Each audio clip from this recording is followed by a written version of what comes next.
The person living with dementia may not remember the day, but they can enjoy the moment.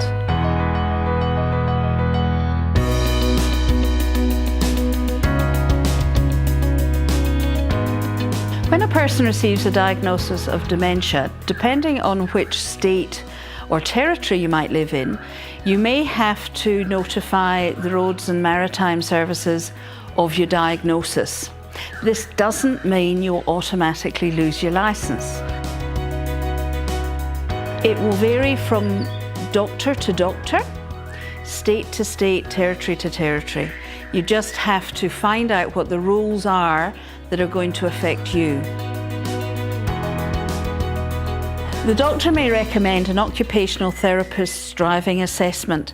Now, this can actually be quite expensive and does put some people off applying for the test.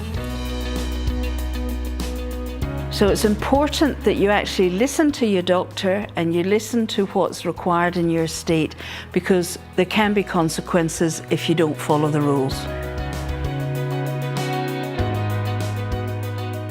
If a person does lose their licence, there is a photo ID card you can get to take the place of your driver's licence for that ID. And it also helps the person living with dementia to still have a feeling of identity and ability, because if asked for ID, they've got something. If the person who's had their licence taken away refuses to stop driving, there are a few tricks and tips you can try. One is the obvious of hiding the car keys. One is disabling the car. Another one would be talking to your local mechanic and asking them if they could have a problem with the car and keep it there for a while, which sometimes then will allow the other person to forget a little bit about the car because the part's never in. The other thing is you can actually just sell the car and it's gone. It's a very difficult stage for people when they lose their licence, whether they have dementia or not, and we're trying to be as gentle as possible. Sometimes though, you have to involve people like the local police sergeant will come and have a little chat, and very gently, when you've explain to them the situation, will very gently tell the person why they can't drive, that their licence has been taken away so they can no longer go out on their own. Please don't buy them mobility scooters when they lose their licence. It's a recipe for disaster.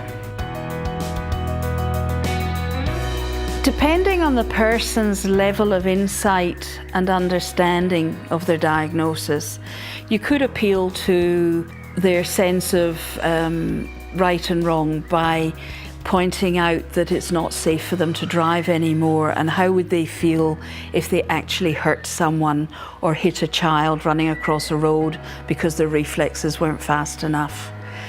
It works with some people, but again, it's like everything on this dementia pathway, everybody's different, and how they can cope and accept different things are different. And you know your person and you know what might work best for them. Just as a little extra, I just want to remind you that it is a mandatory thing that you report a diagnosis of dementia to the Roads and Maritime Services. Now, it can either be the person themselves can do it or the family member. It is not up to a health professional or your GP to do the reporting, but it is a legal requirement and very important. This doesn't mean that your licence is going to be taken away, but you will end up with a restricted licence. Now, this could be as simple as not driving at night, or you might have a limited number of kilometres you can travel on your licence. So it doesn't mean you'll automatically lose that licence, and I think that's such an important part to add. We've already mentioned that you can have an occupational therapy driving test, but you can also have this driving test done through the Roads and Maritime Services. So it does give you options, and it will be a cheaper alternative to the occupational therapist. So either or. And you can also suggest to the person living with dementia that they have 1 or 2 driving lessons before they go for their driving test, and it might show up at areas of deficit, or they might just get a few tips on the modern road rules.